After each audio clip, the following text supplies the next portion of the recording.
Karyawan habis cuti dari luar kota, kita minta karantina mandiri selama 14 hari. Apakah boleh gajinya tidak dibayar? Nggak boleh, dah. Ya, dalam wabah COVID ini, apa boleh gaji dipotong 50% tanpa konsekuensi? Ya nggak boleh dong, nggak bisa. Pelaksanaan no work no pay, bagaimana? Nah, ini pertanyaannya semua tentang pengupahan ini, semua bertanya tentang bagaimana mengurangi gaji karyawan. Ya. Potong gaji 30%, 50%, bagaimana supaya nggak dituntut dan sebagainya. Ya. Jadi hanya satu caranya, ya Bapak Ibu, untuk menyingkat, untuk mempersingkat pertanyaannya tentang pengupahan yang sedemikian banyak, isinya semua mencari dasar hukum. Hanya satu caranya, yaitu menjalankan ketentuan pasal 55 Undang-Undang 13 tahun 2003. Ya. Hanya satu caranya, tidak ada cara yang lain.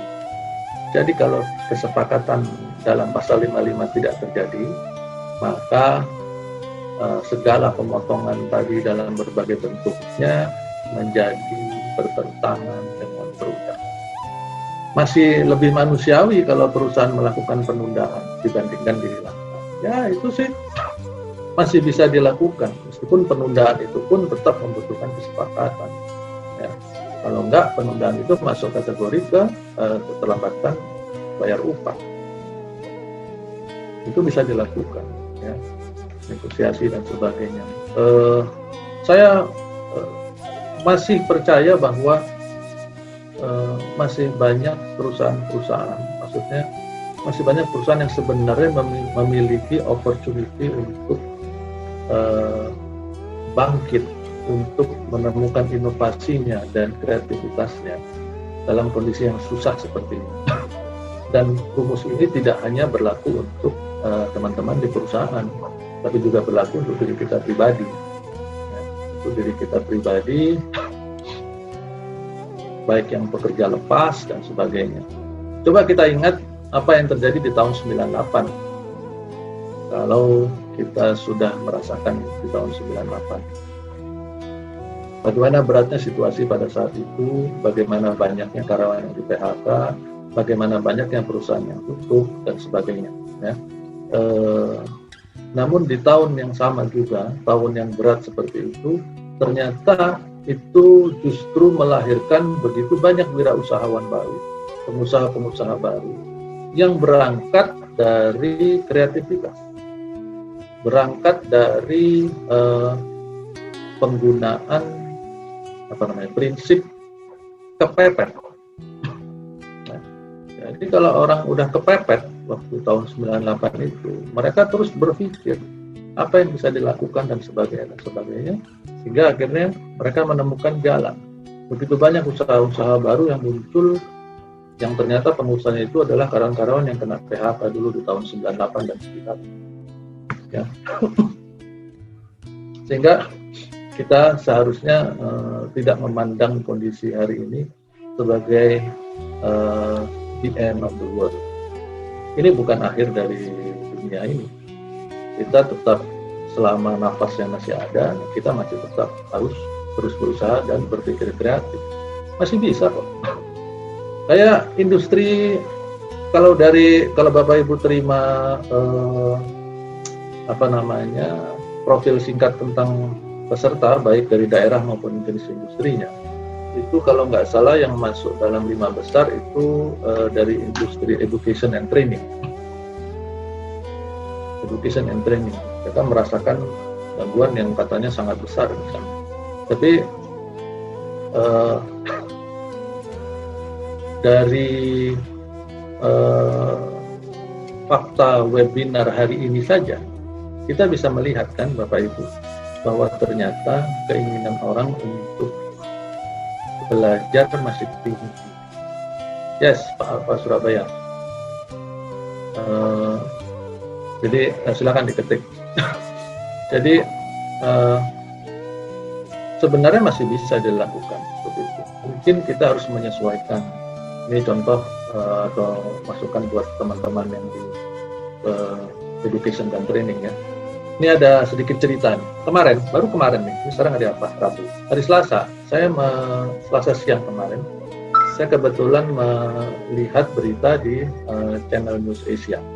Di Amerika, itu di kebun binatang, karena sekarang mereka tidak, kebun binatang itu ditutup dan sebagainya, kemudian si binatang yang masih tetap harus dipelihara, harus diberi makan, dibersihkan, dan yang membersihkan, memelihara itu adalah manusia yang harus datang, maka biaya masih tetap dibutuhkan. Yang dilakukan oleh manajemen kebun binatang itu menurut saya adalah hal yang kreatif. Mereka sekarang merubah mindsetnya untuk tetap bisa survive. Mereka melakukan berbagai modifikasi, inovasi, kreativitas terhadap pengelolaan kebun binatangnya. Mereka membuatnya menjadi kebun binatang online. Jadi orang bisa visit kebun binatang melalui dunia maya online. Ya. Kemudian menariknya di sana kemarin tuh ya di channel News Asia itu bahkan yang ngajak dia jalan-jalan keliling kebun binatang nih ya adalah penguin.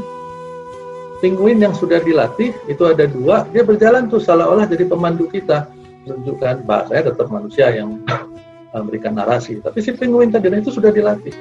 Nah, tontonan seperti itu ternyata mampu mendatangkan pemasukan bagi kebun binatang di sana, di Amerika itu, saya nggak tahu di negara bagian mana, dan itu mampu membuat mereka survive, masih tetap bisa memberikan makanan kepada binatang-binatang yang ada di kebun binatang tersebut. Ya.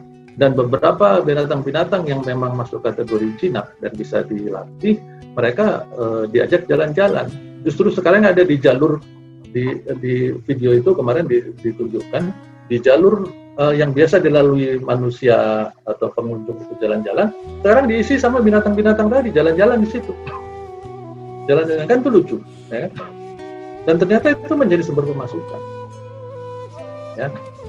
Itu. Jadi intinya sebenarnya kita harus tadi ya, kreatif ya. Harus nggak boleh berhenti berpikir mencari cara. Dan ini berlaku untuk perusahaan-perusahaan dalam berbagai skalanya, baik kecil maupun besar. Baik, Pak Alfa di Surabaya bertanya bagaimana kalau perusahaan tidak melakukan work from home? Apakah ada dampak atau hikmahnya? Work from home, tentu ini urusannya sama PSBB ya. Sama PSBB,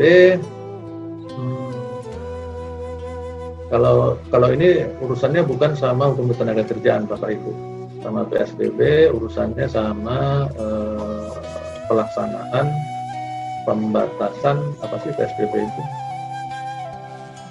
Pembatasan sosial berskala besar, ya. Jadi urusannya sama ketentuan pemerintah, baik pemerintah setempat maupun pemerintah pusat, ya. Bahwa di sana mereka mengatur tentang sanksi hukumnya itu yang saya tahu sih ada. Tetapi bentuk sanksi hukumnya apa, saya kurang jelas karena saya tidak mempelajari mendalam mengenai aturan PSBB karena itu di luar dari spesialisasi saya. Ya, tetapi bahwa itu ada dampaknya, ada sanksinya, ya.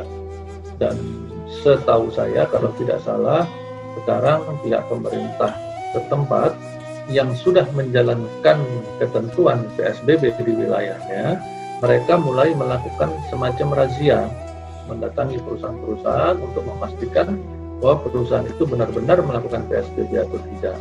Ya. Nah, ini yang kita harus berhati-hati.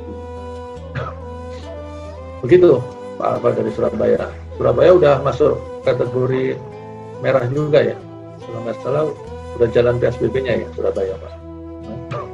Jadi sebaiknya kita berhati-hati di sana, mungkin belajar dari banyak teman-teman yang sudah menjalankan PSBB duluan, itu sangat bagus. Bolehkah merumahkan karyawan tanpa upah? Dasar hukum. Ini langsung pertanyaannya to the point. Merumahkan karyawan seperti tadi yang saya sampaikan, di sana ada ketentuan perundangan yang bisa menjadikan referensi.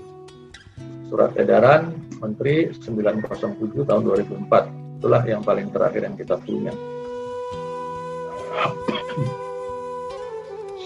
Di sana ada disebutkan beberapa langkah di mana PHK menjadi upaya terakhir dan ada langkah-langkah yang diharapkan menjadi langkah yang dilakukan terlebih dahulu. di mana salah satunya adalah merumahkan karyawan. Nah, ternyata merumahkan karyawan itu bukan langkah pertama loh Bapak Ibu. Ya. Di dalam surat edaran itu, rumahkan karyawan menjadi langkah ke-6. Langkah pertamanya, nah, ini dia nih yang menarik, tapi sering dilewatin nih. Kalau manajemen baca ini, langkah yang nomor 1 ini sering pas gitu, lewat aja, nggak perlu dibahas, ngomongin yang berikutnya, terutama yang nomor 6 yang dibahas, merumahkan karyawan. Yang pertama adalah mengurangi upah dan fasilitas pekerja tingkat atas, misalnya manajer dan direktur. Itu adalah langkah pertamanya. Ya. Tapi justru di banyak perusahaan malah yang terjadi, yang nomor 1 ini disembunyikan, nggak perlu dimunculkan. Kalau bisa paling terakhir. Nah, ini yang nggak fairnya itu di sini. Ya.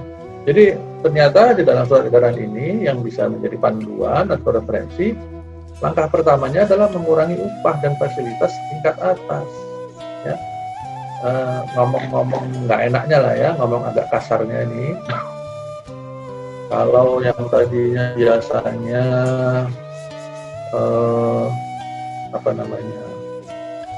manajer, direktur makannya satu piring harganya 1 juta, ya paling nggak sekarang turunlah jadi 1 piring harga 100.000, ya.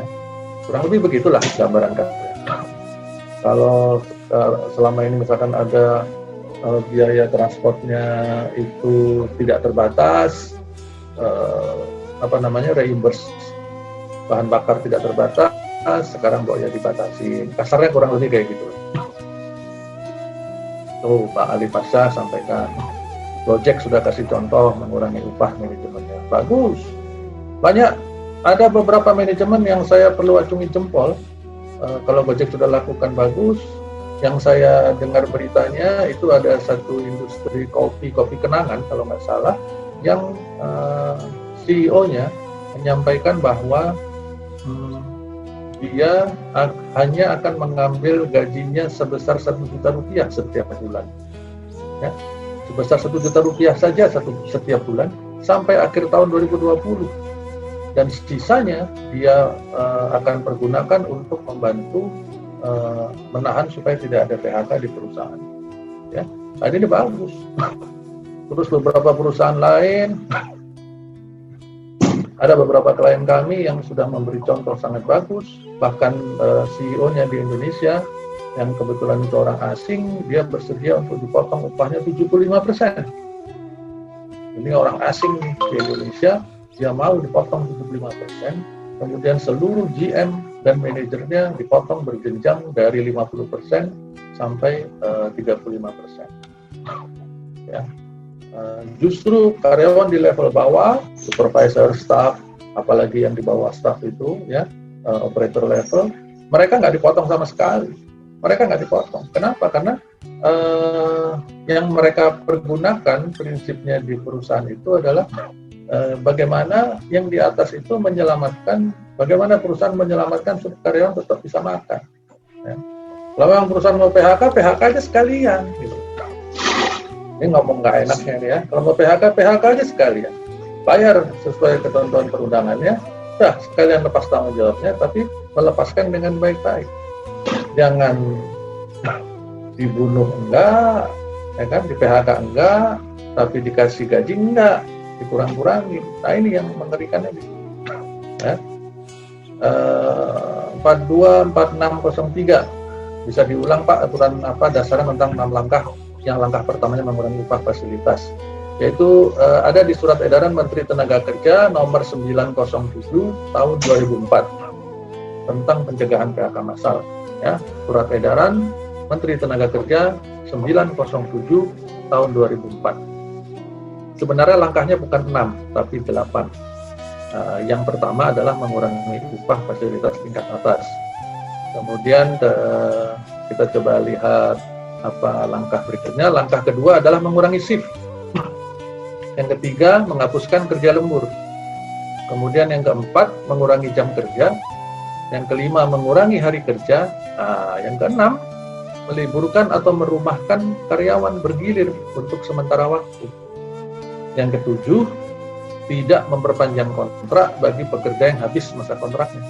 Yang kedelapan, berikan pensiun bagi yang sudah memenuhi syarat. Tuh, lihat di mana tempatnya merumahkan karyawan. Ternyata ada di urutan ke-6, prioritas ke-6. Tapi hari ini coba kita lihat dalam praktek di perusahaan kita masing-masing, ternyata masih banyak yang urutan ke-6 dijadiin urutan nomor 1. Ya, urutan nomor 1 ditaruh di urutan nomor 11, nomor 100, malah nggak dimasukkan. Ya. Jadi ini yang menarik. Ya.